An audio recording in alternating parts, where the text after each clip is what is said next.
कि भैया 11th class start कैसे करें। इसी की वजह से तुम्हें अभी पढ़ने का मन बिल्कुल नहीं कर रहा है। लगातार मत पढ़ो। स्टडी ग्रुप जिसमें बातें होंगी सिर्फ स्टडी के बारे में। सो गुल्लो, कैसे हो? अच्छे हो ना? अच्छे हो ना? मतलब सब कुछ ठीक है ना? हाँ बढ़िया। तो देखो, तुम सभी आ चुके हो 11th क्लास में और मुझे लगता है तुम लोगों ने अपना 11th क्लास स्टार्ट भी कर दिया होगा। क्यों भाई, कर दिया ना? क्यों मेरी बहन, कर दिया ना? हाँ कर दिया होगा। लेकिन देखो, जिसने स्टार्ट नहीं किया है, जो स्टार्ट करने वाला है और जिसने स्टार्ट कर दिया है, उनके मन में एक ख्याल तो होगा। कौन सा ख्याल? यही ख्याल कि भैया 11th क्लास स्टार्ट कैसे करें, मतलब स्टार्टिंग में 11th क्लास कैसे पढ़े। क्योंकि देखो, मैंने तुम्हें चिल्ला चिल्ला के हजारों बोला कि भाई देखो 11th क्लास 10th से बहुत अलग होती है, सच में बहुत अलग होती है। इसलिए तुम्हारे अंदर ये क्वेश्चन तो पक्का होगा कि भाई स्टार्टिंग में 11th क्लास को कैसे पढ़े। तो आ जाओ, मैं बताता हूँ। लेकिन देखो, सॉल्यूशन बताने से पहले मैं तुम्हें बताना चाहता हूँ तुम्हारी सबसे बड़ी प्रॉब्लम। तो आ जाओ, पहले वो बताता हूँ। देखो, जहाँ तक मुझे लगता है तुम में से 90% ऐसे बच्चे होंगे जिनको 11th क्लास पढ़ने का मन ही नहीं करता होगा। और मन क्यों नहीं करता होगा? क्योंकि देखो, तुमने लास्ट टाइम पढ़ाई की थी आज से 2 महीने पहले, मतलब फरवरी में, लगभग 2 महीने पहले। और जैसे एग्जाम खत्म हुआ तुमने पढ़ना लिखना बंद कर दिया। 2 महीने आराम से मौज किए, जो कि करना भी चाहिए। और मैं तुम्हें सच बताऊं, ये जो तुम्हारे बीच के 2 महीने थे ना, 2 महीने, इसी की वजह से तुम्हें अभी पढ़ने का मन बिल्कुल नहीं कर रहा है। और हाँ देखो, तुम्हारे साथ भी अगर यही हो रहा है कि पढ़ने का मन बिल्कुल नहीं कर रहा, तो घबराओ मत भाई, ये नॉर्मल है।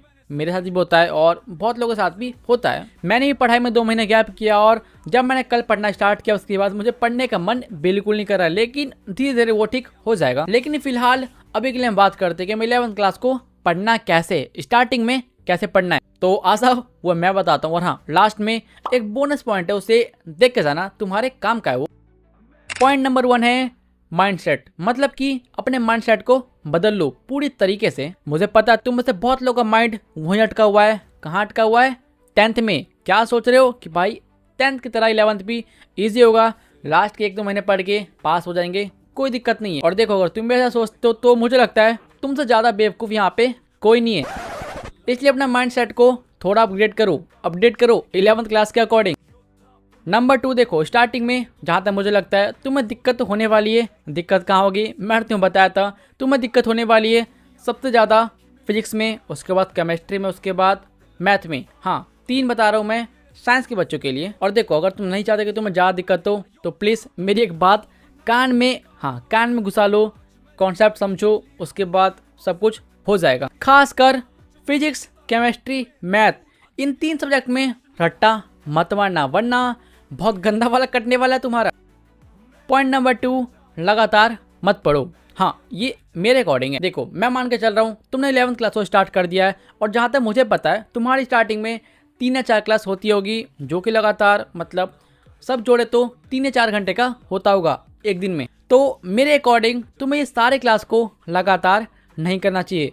हाँ, मत करो। और देखो, करने या ना करने की बात तो अलग है। जहाँ तक मुझे पता है तुम लगातार ये सारे क्लास कर भी नहीं पाओगे। और क्यों नहीं कर पाओगे? और उसके पीछे रीजन है ये 2 महीने का गैप। हाँ, इस 2 महीने के गैप ने तुम्हारा सारा काम खराब कर दिया। इसलिए मेरी मानो तो ऐसा करो, एक सब्जेक्ट अभी कर लो, 1 घंटे का रेस्ट लो, उसके बाद एक सब्जेक्ट उसके बाद कर लो, उसके बाद फिर आधे घंटे का रेस्ट लो, उसके बाद एक सब्जेक्ट अभी कर लो। हाँ, ऐसा बेस्ट होगा। और हाँ, इससे तुम्हें स्ट्रेस भी ज़्यादा नहीं होगा, इसलिए ऐसा ही करो, तुम्हारे लिए बेस्ट होगा स्टार्टिंग के लिए।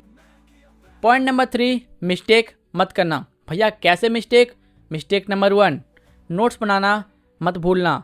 हाँ भाई, 11th क्लास में नोट्स बनाना। और नोट्स कहाँ बनाना है?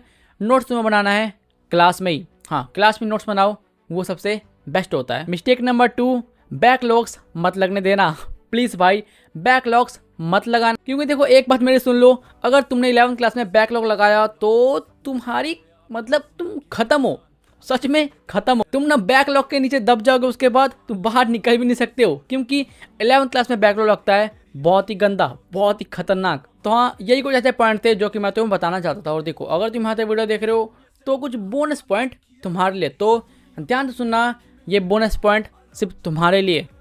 Bonus point number 1, 11th class skip मत करना, हल्के में मत लेना, वरना छोड़ो।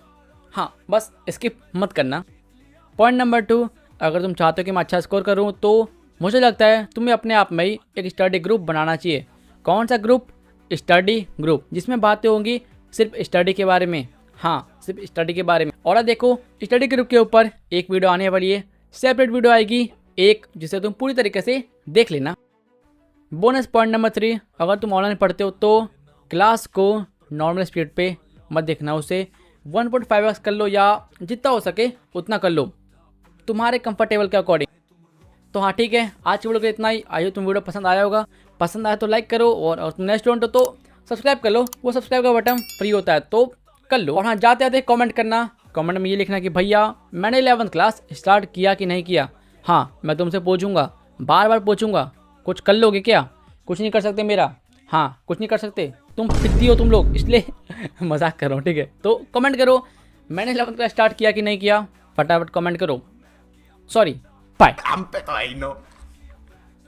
Ampe to ahí no.